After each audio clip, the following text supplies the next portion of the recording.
காலை வணக்கம் குழந்தைகளே. நம்ம இயல் 2ல் திருக்குறள் பார்த்துட்டு வந்துட்டு இருந்தோம். நம்ம இன்றைக்கி திருக்குறள் என்ன பார்க்குறோம் அப்படின்னு பார்த்தோம்னா, இனியவை கூறல் அப்படிங்கிற அதிகாரத்தை பார்க்குறோம்.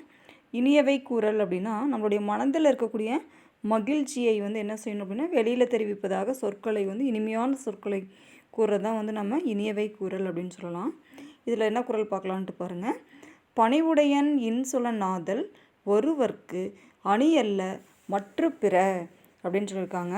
பணிவுடையன் அப்படின்னா பணிவு, இன்சொலன் அப்படின்னா இன்சொல், பணிவாக இருக்கிறது, இனிமையான சொற்களை பேசுகிறது தான் ஒருவருக்கு மிக சிறந்த அணிகலன். அணிகலன் அப்படின்னா நம்ம என்னதுன்னா அழகு சேர்ப்பதற்காக நம்ம உடம்பில் அணியக்கூடிய ஆபரணங்களை தான் நம்ம அணிகலன்கள் அப்படின்னு சொல்லுவோம். ஒருவருக்கு சிறந்த அணிகலன் அப்படின்னா தன்னுடைய உடலில் அழகு சேர்ப்பதற்காக அணியக்கூடிய அணிகலன்கள் எல்லாமே உண்மையான அணிகலன்கள் அல்ல. தன்னுடைய மனதில் பணிவும் இன்சொல், இனிமையான சொற்கள் மற்றவர்களிடம் பேசுகிறது தான் ஒருவருக்கு சிறந்த அணிகலன். எவ்வளோதான் ஆடை ஆபரணங்கள் சிறந்ததாக அணிந்தாலும் அதில் யாருக்குமே அழகு கிடையாது. மற்றவர்கள்கிட்ட பணிவாக நடந்துக்கிறதும், அடுத்தவங்களை கடுமையாக பேசாமல் மற்றவர்களிடம் இனிமையான சொற்களை பேசுகிறது தான் சிறந்த அணிகலன் அப்படின்ட்டு வள்ளுவர் சொல்லியிருக்கிறார் பாருங்க. பணிவுடையன் இன்சொல நாதல் ஒருவர்க்கு அணி அல்ல மற்ற பிற. அடுத்த குறளில் சொல்லியிருக்காங்க பாருங்கள்.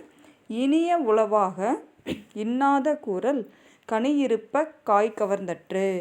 இனிய உளவாக இன்னாத குறள் சொல்லியிருக்காங்க. நமக்கு இனிய அப்படின்னா புண்ணியம் உண்டாகக்கூடிய இனிமையான சொற்களை தன்னிடம் வைத்திருக்கும் பொழுது. அடுத்து இன்னாத குறள் அப்படின்னா நம்ம பாவம் தரக்கூடிய கடுமையான சொற்களை ஏன் நம்ம மற்றவங்ககிட்ட பேசணும். நம்ம நல்ல சொற்களை பேசினா நமக்கு மற்றவர்களுக்கு நன்மை செய்தால் நமக்கு நன்மை உண்டாகும் அப்படின்ட்டு இருப்போம். அப்போ நமக்கு இனிமையான சொற்களை எல்லாம் நம்மிடம் வைத்துட்டு மற்றவர்களிடம் ஏன் இனிமை இல்லாத கடுமையான சொற்களால் மற்றவர்களிடம் பேசணும். இது எதற்கு சமம் அப்படின்னு சொல்லியிருக்காங்க அப்படின்னா, கனி இருப்ப காய் கவர்ந்தற்று. கனி அப்படின்னா பழம்னு சொல்கிறோம். பழம் இருக்கும் பொழுது நம்ம கசப்பான காயை சாப்பிட்டா எப்படி இருக்கும், பழத்தை சாப்பிட்டோம்னா எப்படி இருக்கும். பழம்ங்கிறது சுவையாக இருக்கும், காய்ங்கிறது எப்படி இருக்கும், கசப்பாக இருக்கும்.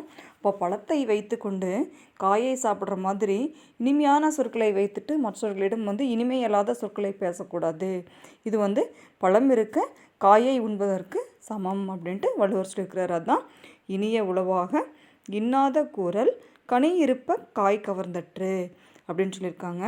இனியவை கூறலில் பாருங்கள், சின்னதாக ஒரு கதை சொல்கிறேன் பாருங்கள்.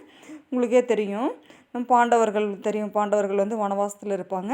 பாண்டவர்கள் வனவாசத்தில் இருக்கும் பொழுது கர்ணன், அங்கதேசத்து அரசன் கர்ணன் போய் கிருஷ்ணர்கிட்ட கேட்பார்.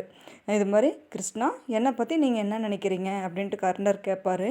அப்போ கர்ணன் கேட்கும் பொழுது கிருஷ்ணர் சொல்வார், கர்ணா நீ சிறந்த வில்வித்தை வீரன், நீ மிக சிறந்த வீரன்ட்டு நான் உன்னை நினைக்கிறேன் அப்படின்னு கிருஷ்ணர் சொல்வார். அது கர்ணன் அவ்வளோதான் நினைக்கிறீங்களா என்ன அப்படின்னு கேட்பார். அது கிருஷ்ணர் சொல்கிறாரு, இல்லை இது மட்டும் இல்லை, நீ வாழ்வீச்சிலையும் சிறந்தது இருப்ப, எல்லா கலைகளிலும் சிறந்தவனாக இருக்குங்கிறத நினைக்கிறேன் அப்படின்ட்டு கிருஷ்ணர் சொல்வார் கர்ணன்கிட்ட. கர்ணன் இவ்வளோதானா, மற்றபடி நான் என்னை எல்லாருமே வள்ளல்னு சொல்கிறாங்கல்ல, அதை பற்றி நீங்கள் என்ன நினைக்கிறீங்க அப்படின்ட்டு கர்ணன் கிருஷ்ணர்கிட்ட கேட்பார். அப்போ கிருஷ்ணர் சொல்வார், எல்லாருமே மக்கள் அங்கதேச அரசன் கர்ணன்ட்டு பொருட்களை வாங்கணும். கர்ணன் யார் எந்த பொருள் கேட்டாலும் இல்லைன்னு தரக்கூடிய கொடை வள்ளல் அப்படின்ட்டு மக்கள் சொல்கிறத நான் கேள்விப்பட்டிருக்கேன். சிறந்த வள்ளல் அப்படின்னு சொல்லியிருக்காங்க அப்படின்ட்டு கர்ணன்கிட்ட கிருஷ்ணர் சொல்வார். அதுக்கு கர்ணன் கேட்பார், சரி நான் இது மாதிரி எல்லாருமே கொடை வள்ளல் அப்படின்னு சொல்கிறத நீங்கள் கேட்டிருப்பீங்க. ஆனால் பாண்டவர்களில் மூத்தவரான தர்மர் அஸ்தினாபுரத்தில் இளவரசராக இருக்கும் போதும் சரி, இந்திரபிரஸ்தத்தில் அரசனாக இருக்கும் பொழுதும் சரி, மக்களுக்கு என்ன அளவுக்கு மற்றவர்களுக்கு உதவி கொடைகள் வழங்கலை, பொருட்கள் கொடுத்து உதவி செய்யலையே. ஆனால் இப்போ வனவாசத்தில் இருக்கும் பொழுது காட்டில் இருக்கிறார். அவரே காட்டில் இருக்கும்போது நகரத்தில் இருக்கக்கூடிய மக்கள் எல்லாருமே அவரை போய் தர்மனை பார்ப்பதற்காக போயிட்டுருக்காங்க மக்கள்.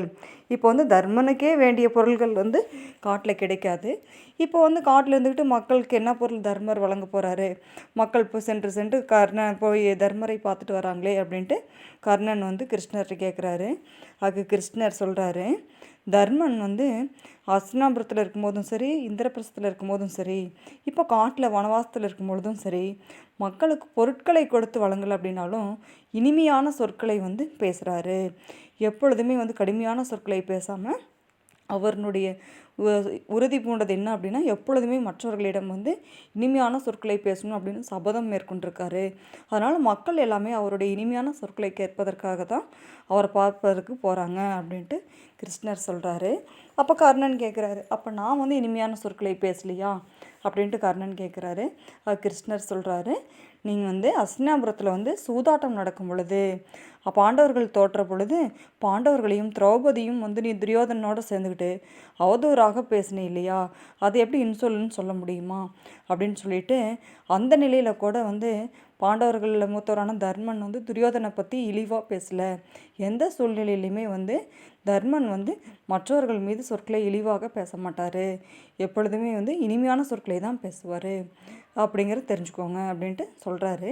இதுலேருந்தே சொல்கிறாரு கிருஷ்ணர் வந்து கொடை குணத்தை விட வந்து சிறந்தது வந்து இனிமையான சொற்களை பேசுகிறது தான். தானத்தில் தானம் சிறந்தது வந்து இனிமையான சொற்களை பேசுகிறது தான்.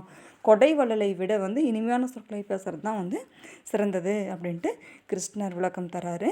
இதே போல் நாமளும் என்ன செய்யணும் அப்படின்னு பார்த்தோம்னா மற்றவர்களிடம் எப்பொழுதுமே நம்ம வந்து கடுமையான சொற்களை பேசி அவர்களுடைய மனசை என்ன செய்யக்கூடாது, புண்படுத்தக்கூடாது.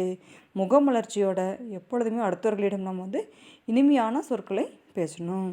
நன்றி. அடுத்த வகுப்பில் அடுத்து பார்க்கலாம்.